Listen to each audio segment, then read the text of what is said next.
కార్తీక్ సింధూర కోసం గేట్ ముందు వెయిట్ చేస్తున్నాడు. కార్తీక్ మరియు సింధూర కళాశాల కారిడార్ వెంట ఒపోజిట్ దిశల్లో నడుస్తున్నారు. సింధూర అతన్ని చూస్తుంది. ఇద్దరు నడుచుకుంటూ కళాశాల నోటీసు బోర్డు దగ్గరకు వెళ్తారు. సింధూర పరీక్ష షెడ్యూల్ చదువుతోంది. తరువాత కార్తీక్ కళాశాల లైబ్రరీలో ఒక మూల టేబుల్ వద్ద పుస్తకం చదువుతూ కూర్చున్నాడు. అయితే అతని ఎదురుగా ఉన్న సింధూర శ్రద్ధగా చదువుతున్నట్టు కనబడుతుంది, కానీ అతన్నే చూస్తుంది. కార్తీక్ మరియు సింధూర క్యాంటీన్ లైన్ లో నిలబడి ఉన్నారు. కార్తీక్ ముందున్నాడు. సింధూర జ్యూస్ ఆర్డర్ చేస్తోంది.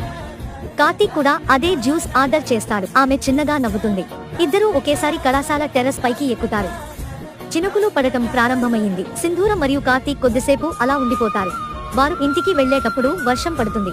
ఈసారి సింధూర గొడుగు మర్చిపోయి వర్షంలో నడుచుకుంటూ వెళ్తుంది. సింధూర వెనక్కి తిరిగి చూస్తుంది. కార్తీక్ గొడుగు పట్టుకుని కాలేజీ గేటు వైపు నడవటం. సింధూర వెంటనే కార్తీక్ గొడుగు కిందకి వెళ్తుంది. వాళ్ళు ఇద్దరు అలా సరదాగా మాట్లాడుకుంటూ వెళ్తారు.